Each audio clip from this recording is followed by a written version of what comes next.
Good evening friends. हम लोग पढ़ रहे हैं narration, direct and indirect speech, जिसमें मैंने आपको जो है assertive sentence, interrogative sentence, imperative sentence, optative sentence and exclamative sentence, प्रत्येक सेंटेंस को जो है मैं आपको इनडायरेक्ट स्पीच में बदलना सिखा दिया था। ठीक है ना।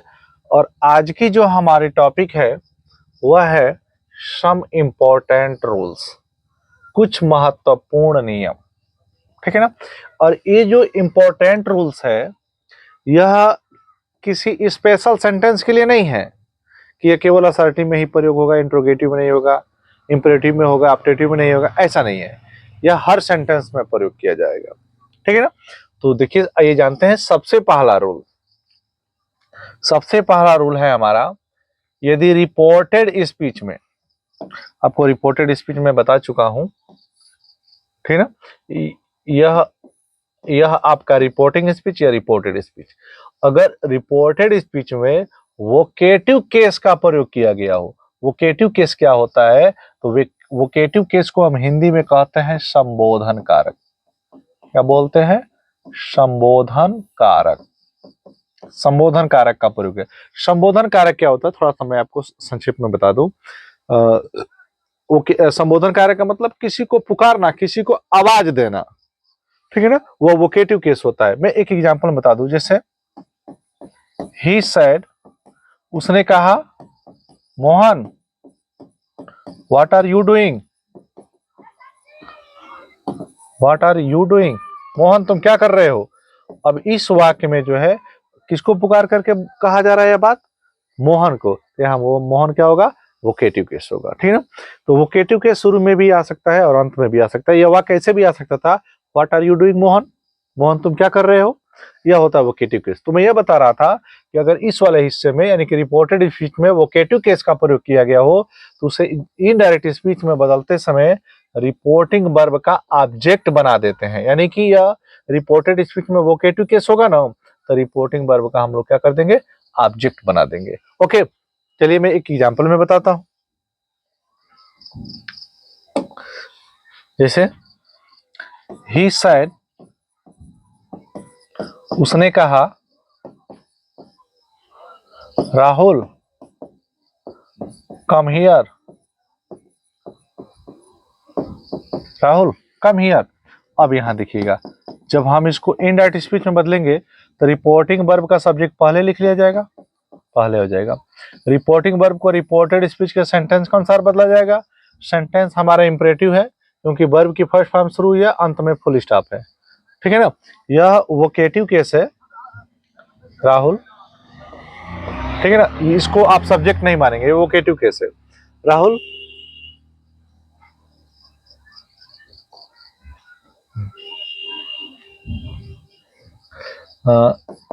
ही सेड, उसने कहा, राहुल कम हियर, राहुल यहाँ आओ। जब हम इसको इनडायरेक्ट स्पीच में बदलेंगे तो रिपोर्टिंग वर्ब का सब्जेक्ट ही हो जाएगा। रिपोर्टिंग वर्ब को रिपोर्टेड स्पीच का सेंटेंस कौन सा? सेंटेंस हमारा इंपरेटिव है क्योंकि वर्ब की फर्स्ट फॉर्म शुरू हुई है, अंत में फुल स्टॉप है। और भाव कौन सा है? आज्ञा का भाव है। जब आज्ञा का भाव होगा तो ऑर्डर्ड में बदल दिया जाता है। किस में बदल देते हैं? ऑर्डर्ड में। ठीक है ना। और ये वोकेटिव केस है, इसको रिपोर्टिंग वर्ब का ऑब्जेक्ट बना दिया जाएगा। तो क्या हो जाएगा? राहुल। सिंगल कमा डबल कमा हटाएंगे और कंजंक्शन के स्थान पर हम टू का प्रयोग करेंगे। ओके, अब देखिए आपको कह रहा है कम हियर, यहाँ आओ।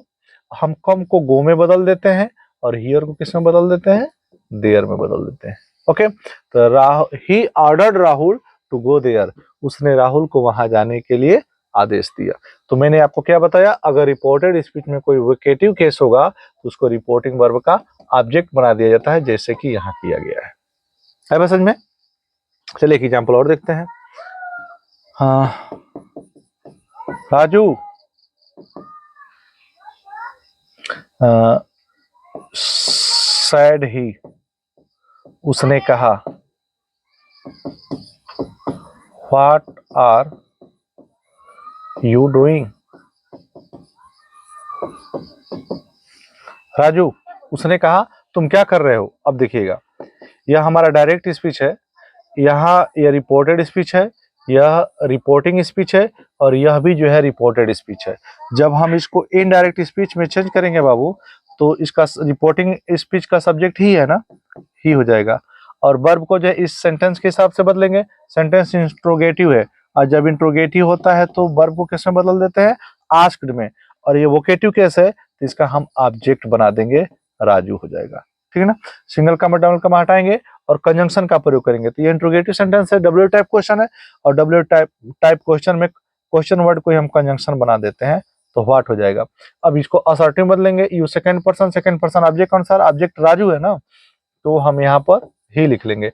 या प्रेजेंट कंटिन्यूअस में है तो पास्ट कंटिन्यूअस में जाएगा, वाज हो जाएगा, और उसके बाद से क्या हो जाएगा, या हमारा डूइंग हो जाएगा। ओके, तो हमने क्या सीखा, अगर रिपोर्टेड स्पीच में वोकेटिव केस का प्रयोग किया गया होगा तो इनडायरेक्ट स्पीच में बदलते समय उसको रिपोर्टिंग वर्ब का ऑब्जेक्ट बना देते हैं। श्योर, बहुत अच्छा। आगे बढ़ते हैं। अगला नियम हमारा यह है, यदि रिपोर्टेड स्पीच में टर्म्स ऑफ एड्रेस, संबोधन के शब्द, संबोधन जैसे हम किसी को पुकारते हैं, संबोधित करते हैं, अगर ऐसे टर्म्स दिखाई दे, जैसे में ladies and gentleman, brave sons of motherland, my dear friends, future of country, little sister, idiots, brothers and sister, brother, hope of future इत्यादि का प्रयोग हो तो उसे इनडायरेक्ट स्पीच में निम्न प्रकार से बदलते हैं। कैसे बदलते हैं, आइए समझते हैं। और यहां समझिएगा,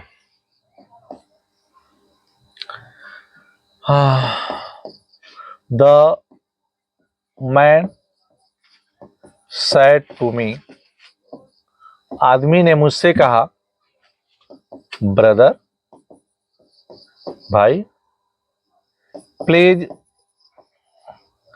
टेल मी,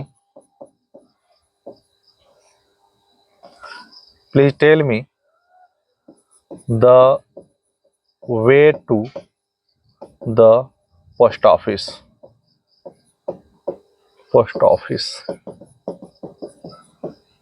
अब यहां समझिएगा, उस आदमी ने मुझसे कहा, भैया कृपया मुझे डाकखाने का रास्ता बताइए।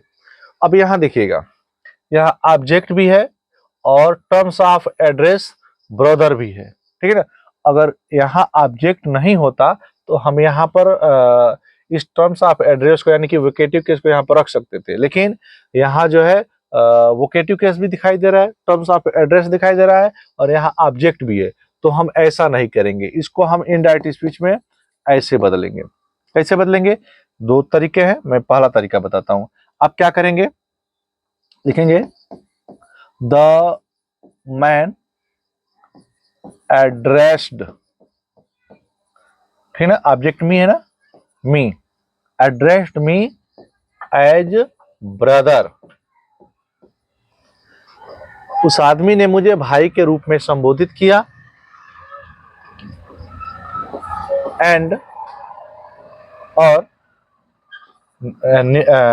निवेदन का भाव प्रकट हो रहा है, and requested me first person है, फर्स्ट पर्सन सब्जेक्ट कौन सा, सब्जेक्ट हमारा है द मैन, तो यहाँ पर हम मी न लिख करके यहाँ पर हम हिम लिखेंगे, and requested him the, sorry, requested हो जाएगा, और यहाँ पर कंजंक्शन लगाएंगे ना, तो रिक्वेस्टेड टू हो जाएगा, और टेल हो जाएगा, उसके बाद से हिम हो जाएगा, प्लीज शब्द हट जाता है, ठीक है, हिम हो जाएगा, और उसके बाद से the way to the post office, क्या हो जाएगा, पोस्ट ऑफिस। एक बार पुनः इस बात को समझते हैं। यहाँ देखिएगा, डायरेक्ट स्पीच का सेंटेंस यह है, the man said to me, उस आदमी ने मुझसे कहा, brother please tell me the way to the post office, कृपया मुझे डाकखाने का रास्ता बताइए। यहाँ टर्म्स ऑफ एड्रेस भी है और रिपोर्टिंग वर्ब का ऑब्जेक्ट भी है। अगर ये ऑब्जेक्ट नहीं होता तो इसको हम रिपोर्टिंग वर्ब का ऑब्जेक्ट बना सकते थे, लेकिन ऑब्जेक्ट भी है और टर्म्स ऑफ एड्रेस भी है, तो हम इसको जब इनडायरेक्ट स्पीच में बदलेंगे तो रिपोर्टिंग वर्ब का सब्जेक्ट लिख लेंगे, और यहाँ पर संबोधित कर रहा है तो एड्रेस्ड हो जाएगा, वर्ब को एड्रेस में बदल देंगे, मी हो जाएगा, और एज ब्रदर हो जाएगा। फिर अगले सेंटेंस के अनुसार अगला सेंटेंस होगा तो एंड का प्रयोग कर लेंगे। और निवेदन है तो रिक्वेस्टेड में बदलना है। अगर यह असर्टिव होता तो सैड या टोल्ड में जाता। अगर इंट्रोगेटिव होगा तो आस्क, इंक्वायर्ड ऑफ या वांटेड टू नो में जाता। श्योर है ना, ये हो जाएगा। प्लीज शब्द हट जाता है, सिंगल कमा डबल कमा हटाकर हम कंजंक्शन के स्थान पर टू का प्रयोग कर लेंगे, क्योंकि इंपेरेटिव में टू का ही प्रयोग किया जाता है। टेल हो जाएगा। मी फर्स्ट पर्सन सब्जेक्ट कौन सा, सब्जेक्ट है द मैन, यानी कि ही मानकर चलेंगे। तो ऑब्जेक्टिव केस है मी ना, तो मैन का ऑब्जेक्टिव केस हिम हो जाएगा। उसके बाद से द वे हो जाएगा और टू द पोस्ट ऑफिस हो जाएगा। कंफर्म हुआ। हम इसी वाक्य को चाहें तो हम ऐसे भी बदल सकते हैं, दूसरे तरीके से भी बदल सकते हैं। कैसे?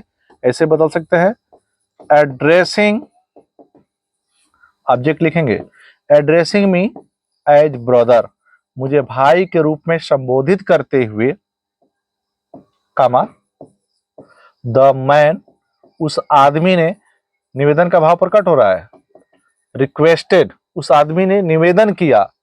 क्या निवेदन किया? टू टेल हिम, ठीक ना, to tell him the way to the post office.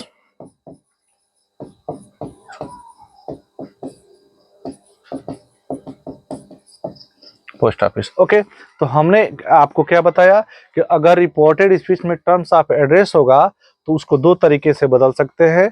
एक तरीका तो यह है आपका एड्रेस्ड ऑब्जेक्ट और एज टर्म्स ऑफ एड्रेस। दूसरा तरीका यह है कि एड्रेसिंग लिखिए, ऑब्जेक्ट लिखिए, एज लिखिए और टर्म्स ऑफ एड्रेस लिखिए। उसके बाद से रिपोर्टिंग वर्ब का सब्जेक्ट लिख करके और वाक्य के भाव के अनुसार रिपोर्टिंग वर्ब को बदलिए, कंजंक्शन लगाइए और चेंज कर लीजिए। Okay, now next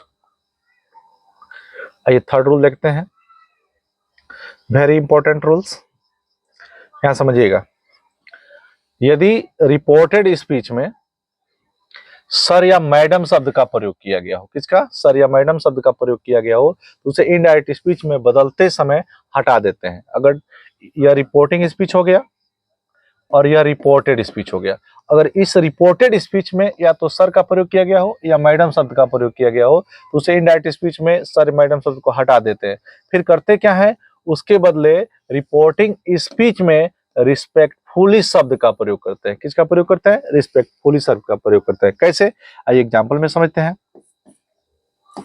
he said to he teacher, उसने अपने अध्यापक से कहा, सर मे आई कम इन, क्या मैं अंदर आ सकता हूं? अब जब हम इसको इनडायरेक्ट स्पीच में चेंज करेंगे तो रिपोर्टिंग वर्ब का सब्जेक्ट ही हो जाएगा, ठीक है ना। और इस वर्ब को जो है इस सेंटेंस के अनुसार बदलेंगे, सेंटेंस इंट्रोगेटिव है, ठीक है ना, तो इसलिए हम आस्क्ड हो जाएगा। सिंगल कमा डबल कमा हटाएंगे, सॉरी टू को हटाएंगे और यहाँ जो ऑब्जेक्ट ही टीचर है ना, तो ही टीचर हो जाएगा। ठीक है, अब देखिए यहाँ सर शब्द दिया गया ना, इसको हटा करके हम यहाँ पर रिस्पेक्टफुली शब्द का प्रयोग कर लेंगे। किसका प्रयोग कर लेंगे? रिस्पेक्टफुली। ओके, सिंगल कमा डबल कमा का कंजंक्शन लगाएंगे। यस नो टाइप क्वेश्चन है और यस नो टाइप क्वेश्चन में इफ या वेदर का प्रयोग किया जाता है, तो हम यहाँ इफ का प्रयोग कर लेंगे। आई फर्स्ट पर्सन सब्जेक्ट कौन सा? सब्जेक्ट ही है। नॉमिनेटिव केस है आई, तो यहाँ नॉमिनेटिव केस लिखेंगे तो ही हो जाएगा। और मे को किस में बदल दिया जाएगा? माइट में बदल दिया जाएगा। और हम कम को गो में बदल भी सकते हैं, नहीं भी बदल सकते हैं, तो सही होगा। ही माइट गो इन, ऐसे बदला जाएगा। कंफर्म है ना। तो हमने इसमें आपको क्या बताया, अगर रिपोर्टेड स्पीच में सर या मैडम शब्द का प्रयोग किया गया होगा तो उसको हटाएंगे और ऑब्जेक्ट के बाद हम रिस्पेक्टफुली शब्द का प्रयोग कर लेंगे। श्योर, बहुत बढ़िया। आप चाहें तो रिस्पेक्टफुली शब्द के बदले आप ऐसे भी लिख सकते हैं कि he asked his teacher with respect, with respect भी लिख सकते हैं। कंफर्म हुआ। आगे बढ़ते हैं। रूल्स 4 यह है, यदि रिपोर्टेड स्पीच में गुड मॉर्निंग शब्द का प्रयोग हो, गुड नून हो, गुड आफ्टरनून हो, गुड इवनिंग हो, गुड नाइट हो, गुड डे हो, गुड बाय हो इत्यादि का प्रयोग किया गया हो तो उसे इनडायरेक्ट स्पीच में बदलते समय रिपोर्टिंग वर्ब को बेड में बदलते हैं। किस में बदलते हैं? बेड में बदलते हैं। जो बेड होता है वह बीड का सेकेंड फॉर्म होता है बेड, ठीक ना। बीड मतलब कहना, बोलना, ठीक है। क्या करते हैं, रिपोर्टिंग वर्ब को बेड में बदल देते हैं। और ध्यान रहे इसके साथ किसी कंजंक्शन का प्रयोग नहीं किया जाता है जब good morning, good evening, good day, goodbye हो तो। हाँ, यह कहा जाता है कि गुड मॉर्निंग के साथ हम विश्ड का भी प्रयोग कर सकते हैं, क्योंकि गुड मॉर्निंग जब हम किसी से बोलते हैं तो यूं समझ लीजिए एक प्रकार की शुभकामना देते हैं। ठीक है, आइए जानते हैं। आई said good night, good night. मैंने कहा गुड नाइट। जब हम इसको इनडायरेक्ट स्पीच में चेंज करेंगे तो आई हो जाएगा, और good night, good day, goodbye कुछ भी हो तो रिपोर्टिंग वर्ब को हम किस में बदल देंगे? बेड में बदल देंगे। सिंगल कमा डबल कमा हटाएंगे और good morning, good night, good day, goodbye के साथ कोई कंजंक्शन का प्रयोग नहीं किया जाएगा। तो आई बेड गुड नाइट। मैंने क्या बोला? Good night. ठीक है ना। सपोज दैट अगर इसमें ऑब्जेक्ट होता, मान लीजिए कि यहाँ पर ऑब्जेक्ट होता आई सेड टू हिम, है ना, आई बेड हिम गुड नाइट। ऐसे ऑब्जेक्ट होता तो हम ऑब्जेक्ट लिखे होते, बस। कोई दिक्कत? बहुत बढ़िया। तो समझ लीजिएगा, good morning, good noon, good afternoon, good evening, good night, good day, goodbye इत्यादि का प्रयोग किया गया होगा तो रिपोर्टिंग वर्ब को हम बेड में बदलेंगे, उसमें कोई कंजंक्शन का प्रयोग नहीं किया जाएगा। श्योर? आगे बढ़ते हैं।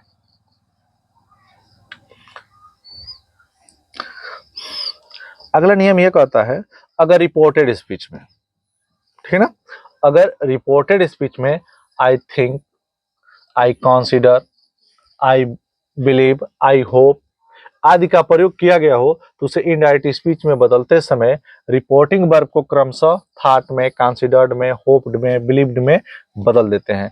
ठीक है ना। अभी मैं आपको एग्जांपल में बता रहा हूं, ये सब निरर्थक शब्द होते हैं। ठीक है ना, इसका कोई भाव नहीं होता है। ठीक है ना, मैं आपको एग्जांपल में बताता हूं।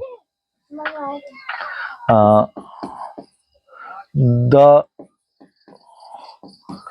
टीचर सेड, अध्यापक ने कहा, I think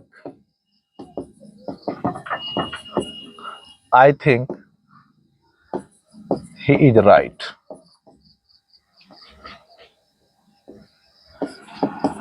I think he is right. अब देखिएगा, अध्यापक ने कहा आई थिंक, मैं सोचता हूं, मैं मानता हूं कि वह सही है। अब जब हम इसको इनडायरेक्ट स्पीच में बदलेंगे तो द टीचर का द टीचर हो जाएगा। ठीक है ना। अब इस वर्ब को जो है, अब इसके हिसाब से अगर आई थिंक होगा तो किस में बदल देंगे? थॉट में बदल देंगे। ठीक है ना। आई कंसिडर होता तो कंसिडर्ड में बदल देते। आई होप होता तो होप्ड में बदल देते। ठीक है ना। आई बिलीव होता तो हम किस में बदलते? बिलीव्ड में बदल दिए होते। श्योर है ना। तो इसको ऐसे बदल लिया जाएगा। सिंगल कमा डबल कमा हटाएंगे, कंजंक्शन प्रयोग कर लेंगे दैट, क्योंकि यह हमारा सेंटेंस असर्टिव है, दैट हो जाएगा। और इसको हटा दिया जाएगा। He third person, no change, is am are को वाज वर में बदल देते हैं और उसके बाद से क्या हो जाएगा? राइट हो जाएगा। तो हमने आपको क्या बताया कि अगर रिपोर्टेड स्पीच में यहाँ पर I think, I consider, I hope, I believe इत्यादि का प्रयोग किया गया होगा तो रिपोर्टिंग वर्ब को क्रमशः थॉट में, कंसिडर्ड में, होप्ड में, बिलीव्ड में बदल देंगे और आगे जैसा सेंटेंस होगा उस हिसाब से कंजंक्शन का प्रयोग करके हम वाक्य को इनडायरेक्ट स्पीच में बदल लेंगे। श्योर है? बहुत बढ़िया। आगे चलते हैं। यहां देखिएगा, आगे है, यदि रिपोर्टेड स्पीच में कांग्रेचुलेशन शब्द का प्रयोग किया गया हो तो रिपोर्टिंग वर्ब को हम कांग्रेचुलेटेड में बदल देते हैं। अगर वेलकम का प्रयोग किया गया हो तो रिपोर्टिंग वर्ब को वेलकम्ड में बदल देते हैं। अगर थैंक यू शब्द का प्रयोग किया गया हो तो उसको हम किस में बदल देते हैं? थैंक्ड में बदल देते हैं। ठीक है ना। मैं आपको एग्जांपल में बताता हूं तो ज्यादा बेटर होगा। यहां देखिएगा, यहां देखिए लिखा है सी साइड, वह कही कांग्रेचुलेशन, बधाई हो। अब जब इसको हम इनडायरेक्ट स्पीच में चेंज करेंगे तो सी हो जाएगा और यहाँ कांग्रेचुलेशन शब्द आ गया ना तो हम वर्ब को किस में बदल देंगे? कांग्रेचुलेटेड। कांग्रेचुलेटेड, उसने बधाई दी, बस हो गया। अब देखिए, जब इसको इनडायरेक्ट स्पीच में बदलेंगे, लिखा है ही सेड टू अस, उसने हम लोगों से कहा वेलकम, स्वागत है। जब इसको इनडायरेक्ट स्पीच में बदलेंगे तो ही हो जाएगा, और इसको इसके हिसाब से बदले जाएगा तो वेलकम है ना, तो क्या हो जाएगा हमारा वेलकम्ड, टू हट जाएगा तो क्या हो जाएगा अस, ही वेलकम्ड अस, उसने हम लोगों का स्वागत किया। ओके, अब यहाँ देखिएगा थैंक यू शब्द आ गया तो सी हो जाएगा, और थैंक यू शब्द के यहाँ पे क्या हो जाएगा थैंक्ड, किसमें बदल देंगे थैंक्ड। यहाँ थैंक यू के बदले जो है केवल थैंक्स शब्द भी आ सकता है, क्या आ सकता है थैंक्स शब्द भी आ सकता है, तो हम रिपोर्टिंग वर्ब को थैंक्ड में बदल देंगे। मेरी बात समझ में ना। चलिए, तो मैंने आपको क्या बताया, अगर रिपोर्टेड स्पीच में कांग्रेचुलेशन हो तो रिपोर्टिंग वर्ब को जो है कांग्रेचुलेटेड में बदला जाएगा, वेलकम होगा तो वेलकम्ड में बदला जाएगा, थैंक यू हो या थैंक्स हो तो थैंक्ड में बदला जाएगा। अगर इसमें ऑब्जेक्ट दिया हो, जैसे कि यहाँ ऑब्जेक्ट दिया गया है, तो उस वर्ब के बाद हम ऑब्जेक्ट का प्रयोग करेंगे। अगर यहाँ जैसे मान लीजिए सी सेड टू मी, वह मुझसे कही थैंक यू, तो सी थैंक्ड मी हो जाता। कंफर्म है ना। उम्मीद है कि यह बात आपको समझ में आ चुकी होगी। तो ये तो रहा हमारा सम इम्पोर्टेंट रूल्स, और यह सम इम्पोर्टेंट रूल्स वास्तव में बहुत ही इम्पोर्टेंट है। यह हर सेंटेंस में प्रयोग होते हैं, और अक्सर जो है बच्चों को इसमें कंफ्यूजन रहती है, इसलिए मैंने इसका एक सेपरेट वीडियो ही बनाया है ताकि आपका कंफ्यूजन दूर हो जाए। अब एक बात इसमें और बताना चाहता हूं, चलिए इसको समझ लेते हैं। जैसे मान लीजिए यही वाक्य आ गया, सी सेड कांग्रेचुलेशंस, उसने कही बधाई हो, यू हैव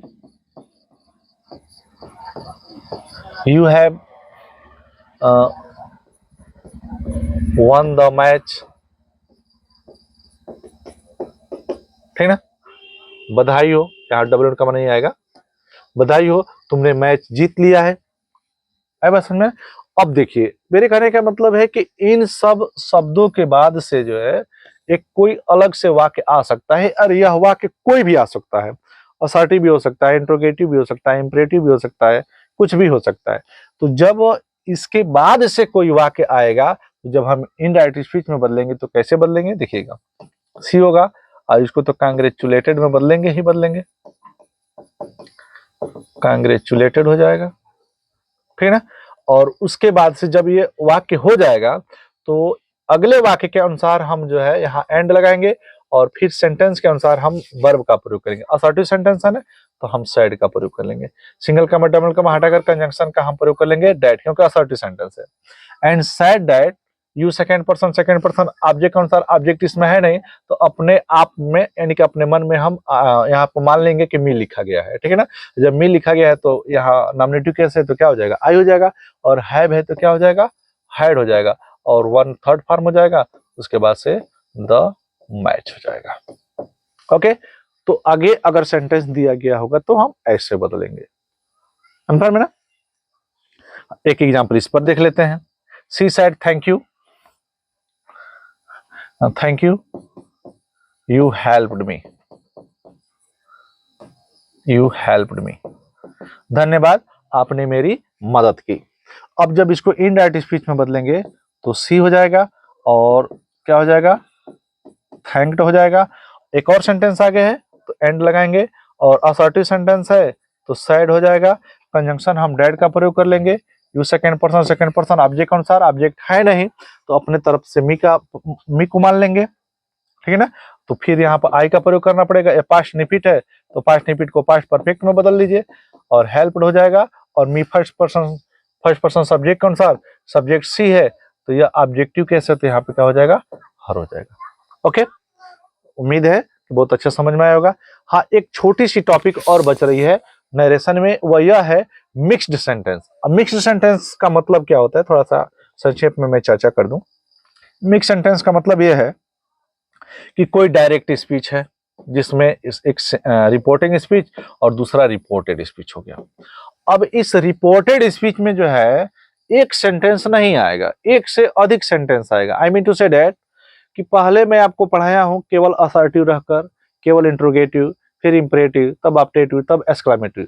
अब ऐसा नहीं होगा, मतलब एक इस रिपोर्टेड स्पीच में एक से अधिक वाक्य आएंगे। जैसे मान लीजिए कि कोई असर्टिव इंट्रोगेटिव आ गया, कोई इंपरेटिव ऑप्टेटिव आ गया, मतलब कि अब रिपोर्टेड इसमें एक से अधिक सेंटेंस आएंगे, उसी को हम लोग क्या बोलते हैं, मिक्स बोलते हैं। जब मिक्स्ड सेंटेंस होगा तो उसको हम कैसे इनडायरेक्ट स्पीच में बदला जाएगा। एक छोटी सी वीडियो होगी जो आपको अगले वीडियो में जो है अपलोड कर दिया जाएगा और वह कंफर्म हो जाएगा।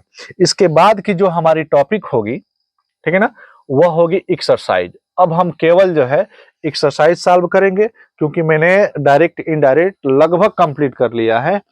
और आप देख रहे हैं कि मैंने सब चूज करके जो है यहाँ पर रखा है, और इसमें केवल अपने पास से एक्सरसाइज नहीं रखा गया है, इसमें जो भी हाई स्कूल और इंटरमीडिएट के क्वेश्चन आए हुए हैं, जैसे यहाँ देख लीजिए, आज इन इंटरमीडिएट बोर्ड एग्जाम, ठीक है ना, ये सब के सब जो है बोर्ड एग्जाम में आए हुए क्वेश्चंस है। एक एक करके जो है सबको सॉल्व किया जाएगा और आपको बताया जाएगा। जैसे यहाँ देखिएंगे, ये सन 2024 में आए हुए क्वेश्चंस है, ठीक है ना। इसके बाद से जो है नीचे आएगा आपका सन 2023 का है। इस प्रकार से क्रम वाइज करके जो है प्रत्येक ईयर का क्वेश्चन यहाँ पर रखा गया है, और एक एक करके जो है सबको सॉल्व किया जाएगा। तो आज के लिए बस इतना ही। वीडियो अच्छा लगे तो लाइक, शेयर और कमेंट करते रहिए। Okay, thank you, good night.